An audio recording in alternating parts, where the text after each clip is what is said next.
Ngayon ay papasok tayo sa pag-aaral muli sa banal na kasulatan.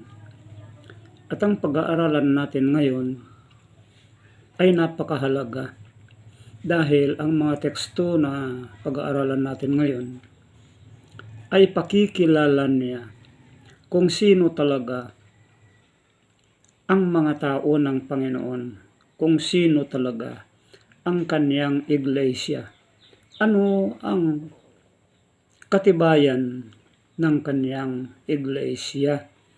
Paano makikilala ang kaniyang iglesia?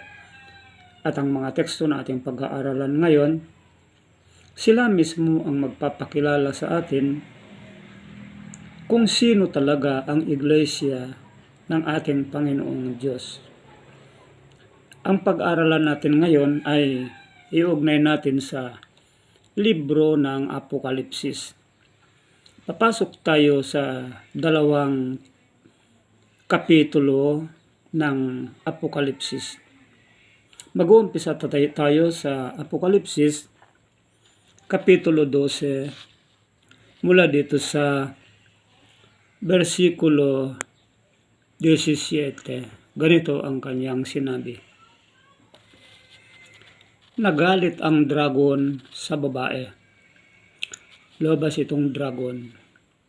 Ang dragon ay walang iba kundi si Satanas. At itong dragon na ito mula pa sa halamanan ng Eden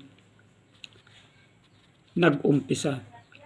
Kaya ito yung tinatawag niya na ito matandang ahas, ang tinatawag na Diablo at Satanas. Ito, ang malaking dragon, siyang matandang ahas mula sa halamanan ng Eden. Siya rin ang tinatawag na Diablo at Satanas, ang mandaraya sa buong sanlibutan. Ngayon, nagalit ngayon ang dragon sa babae at umalis upang digmain ang nalabi sa binhi ng babae. May tinutukoy siyang babae dito. Ang babae dito ay walang iba kundi ang iglesia ng ating Panginoong Hesus. At makikilala natin ngayon kung sino talaga ang kanyang iglesia. Ang kanyang iglesia ay ito ngayon ang didigmain ng dragon. Ayun, digmain ang nalabi sa binhi ng babae. Ang mga tumutupad sa mga utos ng Diyos at ang mga may patutuo ni Hesus. So, sabi niya dito, mga. No? So, marami sila. Ang mga tumutupad sa mga utos ng Diyos. Ito ngayon, ang iglesyang tumutupad sa mga utos ng Diyos at ang mga may patutuo ni Hesus, ito ngayon ang kagalit ng dragon. Ito ang kaniyang dinidigma ngayon. Sa anong paraan? Didigmain ng dragon ang babae at ang kaniyang binhi upang tanggalin sa kanya ang pagtupad sa mga utos ng Diyos at ang mga patutuo ni Hesus. Ito ang kinagagalitan ng dragon o ng Diablo. Galit na galit siya sa binhi ng babae na tumutupad sa mga utos ng Diyos. Ngayon, sino ang mga tumutupad ng mga kautusan ng Panginoong Diyos at ang mga may patutuo ni Hesus? Ngayon, magdadagdag siya dito sa kabilang kapitulo mula sa 14. Kapitulo 14, versikulo 12. Ito ang sabi ni Juan. Narito ang panawagan, may panawagan para sa pagtitiis ng mga banal. May mga banal. Tinatawagan niya ang mga banal para sa kanilang pagtitiis. Ano ang kanilang pagtitiisan? Ito, sa mga tumutupad sa mga utos ng Diyos. tinatawagan ang mga banal na magtiis sila sa pagtupad sa mga utos ng Diyos at humawak na matatag sa pananampalataya ni Hesus. Ito ang ayaw na ayaw ng dyablo. Yung mga banal ang siya niyang dinidigma dahil ang mga banal lamang ang tumutupad sa mga utos ng Diyos at matatag sa pananampalataya ni Hesus. Ang dalawang ito ay hindi pwedeng paghiwalayin. Yung matatag sa pananampalataya ni Hesus at sa pagtupad sa mga utos ng Diyos. Ngayon, dito maliwanag na may itinuturo siya na isang iglesia. At ang iglesyang yan lamang ang nalalabi na tumutupad sa mga utos ng Diyos at matatag na humahawak sa pananampalataya ni Hesus. At ang iglesyang yan sa buong sanglibutan ay walang iba kundi ang Seventh-day Adventist lamang. Dahil ang Seventh-day Adventist na lamang ang natitira, nag-iisang iglesia sa buong sanlibutan na tumutupad sa mga utos ng Diyos sa pamagitan ng pananampalataya. May pananampalataya ni Hesus sila na pinanghahawakan. Ibig sabihin, sa pananampalataya ng ating Panginoong Hesus, ang Seventh-day Adventist, kaanib siya, kasama siya ni Hesus na siyang tumubos sa kaniyang bayang banal. Kaya ngayong mga tumutupad sa mga utos ng Diyos, siya ang tinatawag na mga banal.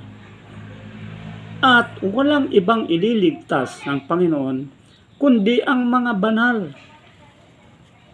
Kaya dito sa mga teksto na binasa natin, makikita natin at makikilala natin na ang kaniyang iglesia ay tumutupad sa mga utos ng Diyos. Sila ang tinatawag na banal, nagtitiis sila. At sila, itong dinidigma ng dyablo. Balikan natin ang teksto dito na sinasabi. Ito, ang mga tumutupad sa mga utos ng Diyos, siya ang dinidigma ng dragon o ng dyablo. Dahil ang dyablo gusto niyang talunin ang mga tumutupad sa kautusan ng Diyos upang umalis sila dito. Kalimutan nila itong utos ng Diyos. Ito ang gusto ng kaaway na ang dyablo. Kalimutan ang bayan ng Diyos o ang iglesia ng Panginoong Diyos ang pagtupad dito. Ngayon, pag ang isang iglesia, anumang iglesia, at nawala sa kanya ito utos ng Diyos, ang nasa sa kanya ay utos na ng kaaway, ng dragon. Ang dragon na ang nagpapakilos sa kanila. Ang dragon na ang siyang namumuno sa kanila. Ibig sabihin, ang dragon, tinalo niya sila. Ngunit ang dragon, hindi niya kayang talunin ang babae at ang kanyang binhi na tumutupad sa mga utos ng Diyos at ang mga may patutuo ni Hesus. Ito ang katiyakan. Kahit kailan hindi kayang talunin ng dragon ang babae at ang kanyang binhi dahil may utos ang Diyos sa kanila. Ito. At ang utos ng Diyos na ito ang gumagabay sa kanila. Ito ang nag-iingat sa mga tumutupad dito. Balikan natin yung isang teksto na kanyang sinasabi. Ito, yung mga banal, sila, itong bayan ng Diyos, Ang mga banal sila, ito ang iglesia ng Panginoong Diyos. Ito. Ang mga banal, sila ang tumutupad sa mga utos ng Diyos at sumasampalataya. Kahit kailan hindi kayang talunin ng kaaway ang mga banal dahil ang pumapatnubay sa kanila at namumuno sa kanila ay walang iba kundi ang banal na ang ating Panginoong Hesus na tumubos sa kanila. Kaya nagtitiis sila, no? Ito ang panawagan para sa pagtitiis ng mga banal. So, sa mga teksto na ating binasa at ating pinag-aralan, naway makilala niyo o makilala natin lahat na ang iglesia ng ating Panginoong Diyos mismo, ang ating Panginoong Hesus, ito, sila yung tinatawag ng mga banal, sila ang tumutupad sa mga utos ng Diyos at humahawak ng matatag sa pananampalataya ni Hesus.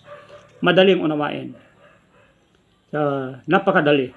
Ang iglesia ng ating Panginoong Hesus na kanyang ililigtas ay tinawag niyang mga banal. Tinawag niyang tumutupad sa mga utos ng Diyos. At sinalita niya na matatag na sumasampalataya sa pananampalataya ni Hesus. Walang iba kundi ang Seventh-day Adventist. Maikli ang aral natin, ngunit naway maliwanag sa inyong pandinig at pangunawa upang huwag kayong linlangin ng kaaway na walang iba kundi ang dyablo. Patnubayan nawa tayong lahat ng ating Panginoong Diyos sa pamamagitan ng ating pananampalataya sa ating Panginoong Hesus.